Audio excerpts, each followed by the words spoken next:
ಬೆಂಗಳೂರಿನಲ್ಲಿ ಕಿಲ್ಲರ್ ಬಿಎಂಟಿಸಿಗೆ ಮತ್ತೊಂದು ಬಲಿಯಾಗಿದೆ. ಮೊನ್ನೆ ಪೀಣ್ಯದಲ್ಲಿ ಓರ್ವ ಮಹಿಳೆ ಬಲಿಯಾಗಿದ್ರು, ಈಗ ಮತ್ತೊಂದು ಬಲಿಯಾಗಿದೆ. ಸಿಲ್ಕ್ ಬೋರ್ಡ್ ಬಳಿ ಬಿಎಂಟಿಸಿ ಬಸ್ ಡಿಕ್ಕಿ ಹೊಡೆದು ಮಹಿಳೆ ಸಾವನ್ನಪ್ಪಿದ್ದಾರೆ.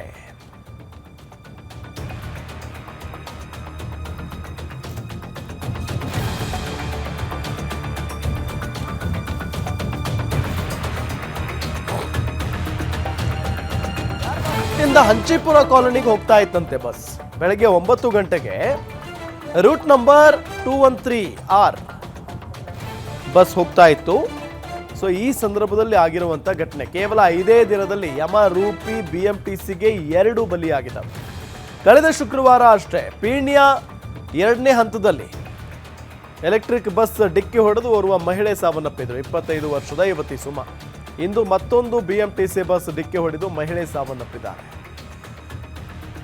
ಬಿಎಂಟಿಸಿ ಇದೆಯಲ್ಲ, ಹೌದು, ಬೆಂಗಳೂರಿನ ದಶ ದಿಕ್ಕುಗಳಲ್ಲೂ ಕೂಡ ಬಸ್ ಓಡಾಡುತ್ತೆ. ಭಾಳ ಹೆಲ್ಪು ಬೆಂಗಳೂರಿನ ಜನರಿಗೆ, ಅದರಲ್ಲಿ ಏನೋ ಡೌಟ್ ಇಲ್ಲ. ಆದರೆ ಎಷ್ಟು ವೇಗವಾಗಿ ಓಡಿಸ್ತಾರೆ ಈ ಬಿಎಂಟಿಸಿ ಬಸ್ನ ಡ್ರೈವರ್ಗಳು, ಎಷ್ಟು ಅಜಾಗರೂಕತೆಯಿಂದ ಓಡಿಸ್ತಾರೆ ಬಸ್ಗಳನ್ನು, ಎಷ್ಟು ನಿರ್ಲಕ್ಷ್ಯತನದಿಂದ ಓಡಿಸ್ತಾರೆ. ಅದಕ್ಕೆ 5 ದಿನಗಳಲ್ಲಿ 2 ಬಲಿಯಾಗಿರೋದೇ ಸಾಕ್ಷಿ ರೀ. 5 ದಿನಗಳಲ್ಲಿ 2 ಬಲಿಯಾಗಿದ್ದಾರೆ ಬೆಂಗಳೂರಲ್ಲಿ. ನೋಡಿ ಅಲ್ಲಿ ಗೋಳಾಟ ನೋಡಿ, ಅವರ ಕುಟುಂಬಸ್ಥರದ್ದು, ಅವರ ಸ್ನೇಹಿತರದ್ದು ಗೋಳಾಟ ನೋಡಿ. ಆ ಜೀವನ ವಾಪಸ್ ತಂದು ಕೊಡ್ತಾರಾ ಈ ಬಿಎಂಟಿಸಿ ಅವರು? ಈ ಬಿಎಂಟಿಸಿ ಡ್ರೈವರ್ ವಾಪಸ್ ತಂದು ಕೊಡ್ತಾರಾ ಆ ಜೀವವನ್ನ ವಾಪಸ್ಸು? ಮಾನ ಮರ್ಯಾದೆ ಇಲ್ದವರು ನೋಡ್ಕೊಂಡು ಬಸ್ ಓಡಿಸಲ್ಲ, ಹೆಂಗ್ ಬೇಕಂಗೆ ಓಡಿಸ್ತಾರೆ, ಹೆಂಗ್ ಬೇಕಂಗೆ ಓಡಿಸ್ತಾರೆ ಬಸ್ನ. ಹೇಳೋರಿಲ್ಲ ಕೇಳೋರಿಲ್ಲ ಈ ಬಿಎಂಟಿಸಿ ಅವರಿಗೆ. ಸಿಲ್ಕ್ ಬೋರ್ಡ್ ಬಳಿ ಬಿಎಂಟಿಸಿ ಬಸ್ ಡಿಕ್ಕಿ ಹೊಡೆದು ಓರ್ವ ಮಹಿಳೆ ಸಾವನ್ನಪ್ಪಿದ್ದಾರೆ.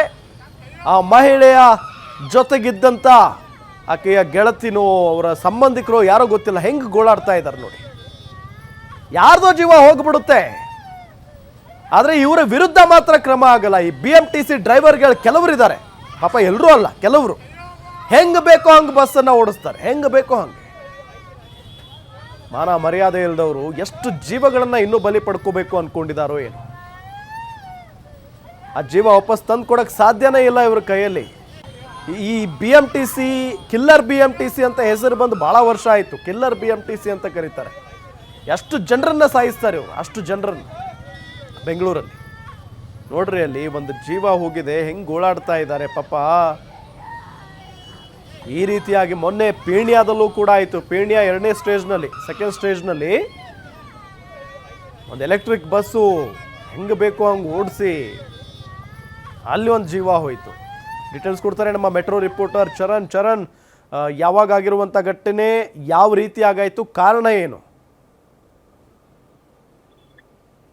ಎಸ್ ರಾಮ್, ಪ್ರಮುಖವಾಗಿ ಎಲ್ಲೋ ಒಂದು ಕಡೆಯಲ್ಲಿ ಬಿಎಂಟಿಸಿ ಚಾಲಕರು ತಮ್ಮ ನಿಯಂತ್ರಣವನ್ನ ಕಳೆದುಕೊಳ್ತಾ ಇದ್ದಾರೆ ಅನ್ನುವಂತಹ ಒಂದಿಷ್ಟು ಸಂಶಯಗಳು ವ್ಯಕ್ತ ಆಗ್ತಾ ಇದೆ. ಪ್ರಮುಖವಾಗಿ ಕಳೆದ 5 ದಿವಸಗಳ ಹಿಂದೆ ಪೀಣ್ಯ 2nd ಸ್ಟೇಜ್ ನಲ್ಲಿ ಒಂದು ಎಲೆಕ್ಟ್ರಿಕ್ ಬಸ್ಸು ಸುಮಾ ಅನ್ನುವಂತಹ ಮಹಿಳೆಯ ಮೇಲೆ ಹರಿದು ಆಕೆ ಸ್ಥಳದಲ್ಲೇ ಸಾವನ್ನಪ್ಪಿರ್ತಾರೆ. ಅದರ ಜೊತೆಗೆ 4-5 ಮಂದಿ ಗಾಯವನ್ನ ಕೂಡ ಆಗಿರ್ತಾರೆ. ಅದೇ ರೀತಿಯಾಗಿ ಇವತ್ತು ಏನು ರೇಷ್ಮೆ ಸಂಸ್ಥೆಯ ಬಳಿ ಕೂಡ ಒಂದು ಬಿಎಂಟಿಸಿ ಬಸ್ಸು ಮಹಿಳೆಯ ಮೇಲೆ ಹರಿದಿರುವಂತದ್ದು. ಬೈಕಿಗೆ ಡಿಕ್ಕಿ ಹೊಡೆದ ಪರಿಣಾಮವಾಗಿ ಬೈಕಿನ ಹಿಂಭಾಗದಲ್ಲಿ ಕೂತಿದಂತಹ ಮಹಿಳೆ ಸ್ಥಳದಲ್ಲೇ ಸಾವನ್ನಪ್ಪಿರುವಂತದ್ದು. ಪ್ರಮುಖವಾಗಿ ಎಲ್ಲ ಅಂಶಗಳನ್ನ ನೋಡ್ತಾ ಇದ್ರೆ ಕಳೆದ 5 ದಿವಸಗಳ ಅಂತರದಲ್ಲಿ ಬಿಎಂಟಿಸಿಗೆ 2 ಬಲಿಗಳಾಗಿರುವಂತದ್ದು. ಎಲ್ಲ ಒಂದು ಕಡೆಯಲ್ಲಿ ಬಿಎಂಟಿಸಿ ಚಾಲಕರು ತಮ್ಮ ನಿಯಂತ್ರಣವನ್ನ ಕಳೆದುಕೊಳ್ತಾ ಇದ್ದಾರೆ. ಅದರ ಜೊತೆಗೆ ಒಂದಿಷ್ಟು ನಿರ್ಲಕ್ಷ್ಯತನ ಮತ್ತೆ ಬೇಜವಾಬ್ದಾರಿಯುತ ಚಾಲನೆಯಿಂದಾಗಿ ಈ ಒಂದಿಷ್ಟು ಸಾವುಗಳು ಆಗ್ತಾ ಇದೆ ಅನ್ನುವಂತಹ ಆರೋಪಗಳು ಕೂಡ ಕೇಳಿ ಬರ್ತಾ ಇರುವಂತದ್ದು. ಪ್ರಮುಖವಾಗಿ ಈ ಒಂದು ಪ್ರಕರಣಕ್ಕೆ ಸಂಬಂಧಪಟ್ಟ ಹಾಗೆ ಈಗಾಗಲೇ ಅಲ್ಲಿನ ಸ್ಥಳೀಯ ಪೊಲೀಸ್ ಠಾಣೆಯ ಸಿಬ್ಬಂದಿಗಳು ಬಂದು ಮೃತ ದೇಹ ಏನಿದೆ ಅದನ್ನ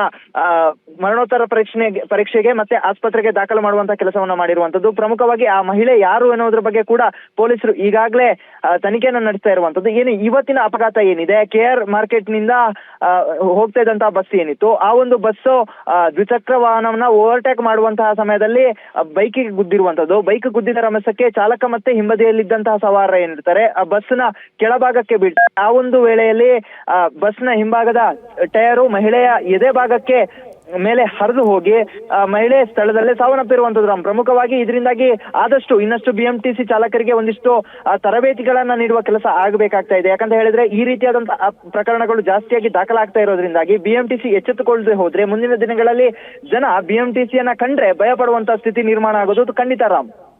ಓಕೆ ಥ್ಯಾಂಕ್ ಯು ತಮ್ಮೆಲ್ಲ ಮಾಹಿತಿಗಾಗಿ ಚರಣ್.